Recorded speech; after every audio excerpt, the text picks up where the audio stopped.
Hello guys, welcome to my new blog. आज हामी जाँदैछौँ क्रिक पार्क, यानि कि नेपाली फेस्टिभल।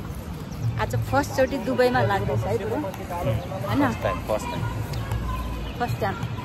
सो हामी एक्सप्लोर गर्छौँ कस्तो हुन्छ, अनि तपाईँहरूलाई पनि भिडियो देखाउनेछौँ है त। अब हामी जाँदैछौँ, हेर्न सक्नुहुन्छ कति राम्रो छ भ्यूहरू पनि।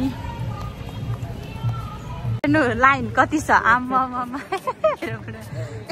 हामी यो लाइनमा है, मेरो बुढा अगाडि हुनुहुन्छ, म पछाडि छु। लाइन त बस्नै पर्ने भयो। हेर्नु न कति साह्रो लाइन।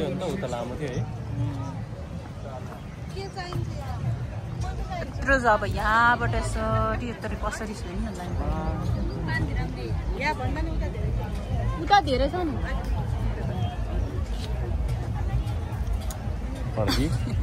म छु यता गाइस। ठिकै भयो, उता गएको पनि।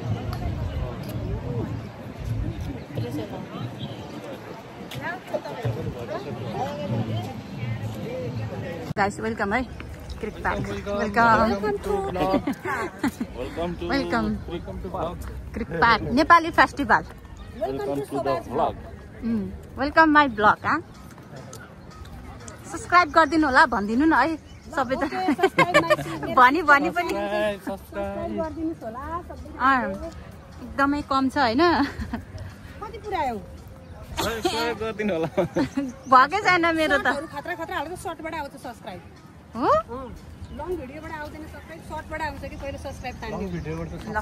ल हेर्नुहोस् गाइस, मान्छे हेर्नु न यहाँ कति छ नेपालीहरू। नेपाली दुबईमा कमी छैन के, नेपालमा त के हुन्छ र है, यति पो छ त यहाँ त।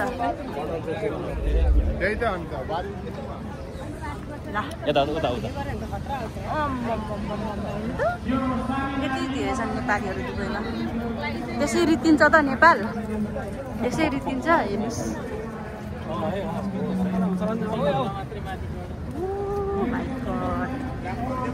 मलाई त अस्ट्रेलिया जस्तो छु फिल भयो त्यो सिन देखेर। के हो त्यो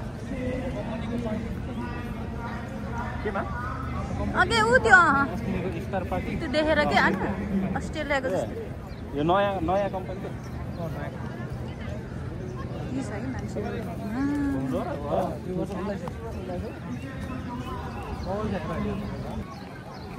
हेलो गाइस, नमस्ते, वेलकम टु माई ब्लग है, मिनी ब्लग। हामी अहिले अस्ट्रेलिया आएको छौँ। हेर्नु देख्नु सक्नुहुन्छ अस्ट्रेलियाको सिन चाहिँ त्यहाँ छ। अस्ट्रेलियाको क्रिक पार्क है यो चाहिँ। भन्नु नमिल्ने हेर्नु गाइस, यो दुबई है जोक गरेको है।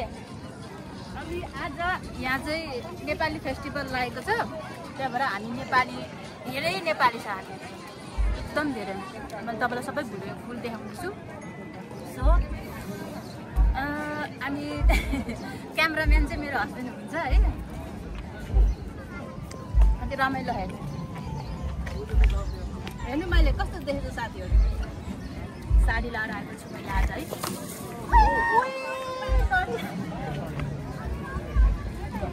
सरी, अहिलेसम्म प्रोग्राम सुरु भएको छैन गाइस। सो हामी चाहिँ आइसक्रिम खाने जाँदै गएको छौँ है। यहाँ ठोकिन्छ र चुइगम फाल्न लाग्यो मैले चाहिँ आइसक्रिम। बटरस्कॉच चॉकलेट कति रे?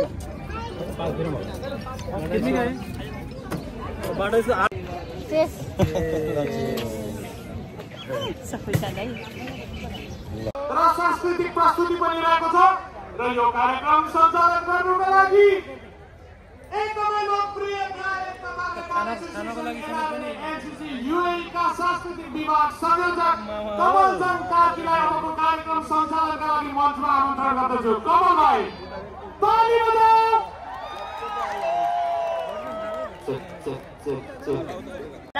यो चाहिँ आफ्नो अमूल्य सम्पत्ति गर्न छोराछोरीलाई त हातले सँगै हिँड्नु पर्यो नि होइन। पिस्तलहरू चाहिँ राखेर चाहिँ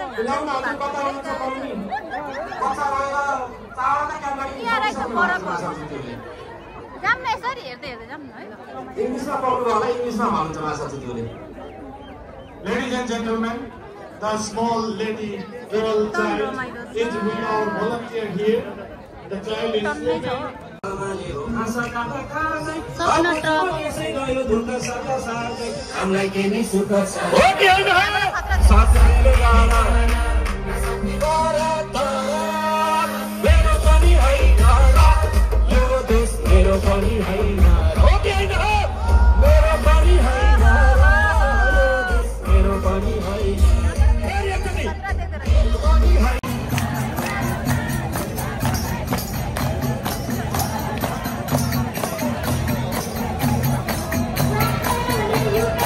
भजन कीर्तन गाइस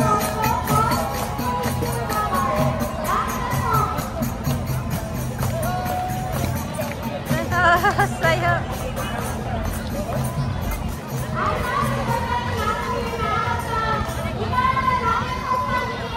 भजन कीर्तन सकिए जस्तो छ पुरा प्रोग्राम सुरु भइरहेछ साथीहरू अहिले 6 बजेबाट राम्रो कलाकारहरू आउने रे सो हामी चाहिँ वेटिङ गरिरहेछौँ कलाकारको यहाँ पार्कमा बसेछौँ अरू जसरी बसेछन् हामी पनि त्यसरी नै बसेछौँ नि हाम्रो ग्रुप यहाँ हुनुहुन्छ कति हुनुहुन्छ हेर्नुहोस् त आज स्पेसल डे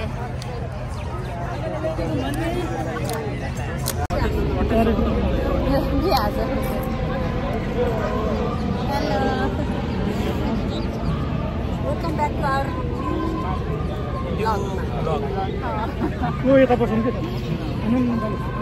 हाम्रो यही होला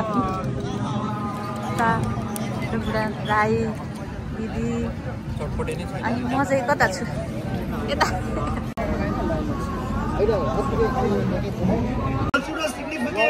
especially during festival. Dancers wear elaborate red and gold dress crown-like headpieces and wear makeup to resemble the real Kumari. It represents the manifestation of Tilaju Bhavani of powerful goddess. Ladies and gentlemen, Kumari dance. Track please. These often express love, humor, social commentary or local storytelling. Kaura is cultural float of tablet that visually represents the dance. It is a way to display the cultural beauty.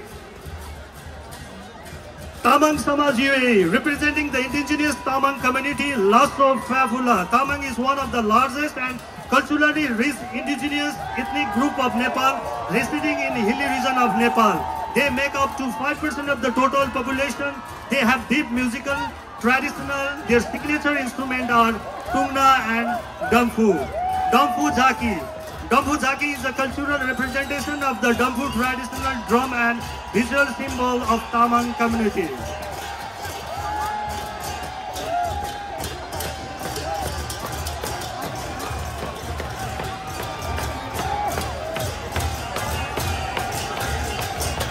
Kirat Rai Yayoka Sakha UAE, representing the indigenous Kirat Rai community. Sewa Semona. Kirat Rai or Kirat people are one of the indigenous group of Nepal, particularly residing in the eastern region of Nepal. They have population of around 2.1% according to the census of Nepal 2021. They belong to the Tibeto-Burma ethnic group and have rich cultural and historical heritage. Sakela Jhaki, it is a cultural tableau of parrot displays that focus the Sakela dance and tradition of Kirat Rai community. Sakela is the most important tradition representing the indigenous Limbu community. Sewaro, Kirat Yaktung refers to the Limbu community, one of the major indigenous group of Nepal under the border Kirat umbrella. Yaktung is what they traditionally call their ethnicity and culture. They mainly reside in eastern Nepal. Chabrung Thaki, it refers to the public display of performance where people dressed in traditional Limbu attire carry the chabrung drum and perform dances or rituals in moving procession. Chabrung Jaki is accompanied by traditional tunes, songs and sometimes chant in Limbu language. It showcases Limbu heritage, history and identity.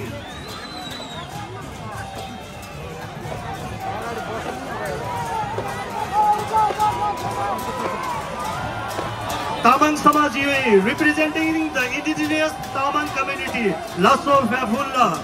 Tamang is one of the largest and culturally rich indigenous ethnic group of Nepal, residing in hilly region of Nepal. They make up to 5% of the total population. They have deep musical tradition. Their signature instruments are tungna and damphu. Damphu Jhaki. Damphu Jhaki is a cultural representation of the damphu, a traditional drum and a vital symbol of Tamang community. Damphu is circular, one-sided drum made with animal hide and played by hand. It was traditionally used by Tamang birds, monks and elders to accompany sun, tell stories and during rituals. It is especially associated with Tamang cello music. Pravasi Bhujel Samaj Seva Samiti UAE, representing the indigenous Bhujel community. Seva Dung. Bhujel, also called Gharti Bhujel or Bhajel, are an indigenous ethnic group of Nepal recognized under the border category of indigenous nationalities. They are believed to have Tibeto-Burma roots, and their identity is closely tied to the mid-hill region of country. They have their own language known as Bhujel, which is part of Tibeto-Burman language family. नयाँ बीमा प्रणालीको प्रस्ताव गरेका छौं। त्यो बीमा प्रणालीमा देश बाहिर रहनुभएका नेपाली, देशभित्र रहनुभएका सबै नेपालीलाई छोडेर हामीले नेपालको बीमालाई व्यवस्थित गर्ने गरी अगाडि लाने कोसिस गरिरहेका छौं।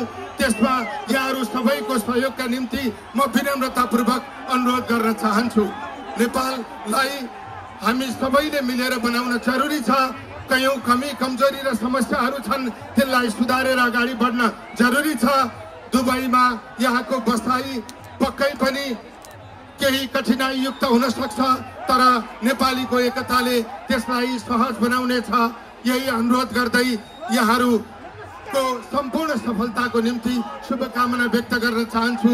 नयाँ वर्ष 2022 को हार्दिक मङ्गलमय शुभकामना व्यक्त गर्दै नेपाली दूतावास र एनआरएन यो दुबईलाई म हार्दिक आभार प्रकट गर्दै हाम्रो मौलिकता, हाम्रो संस्कृति, हाम्रो सभ्यता, हाम्रो भाषा, हाम्रो पहिचान जोगाउने सन्दर्भमा यसरी नै एकताबद्ध भएर अगाडि बढ्नु हुनेछ भन्ने विश्वास राख्दै सबैलाई हार्दिक शुभकामना व्यक्त गर्दै बिदा चाहन्छु। धन्यवाद। जय नेपाल, जय Nepali. Thank you for watching my video.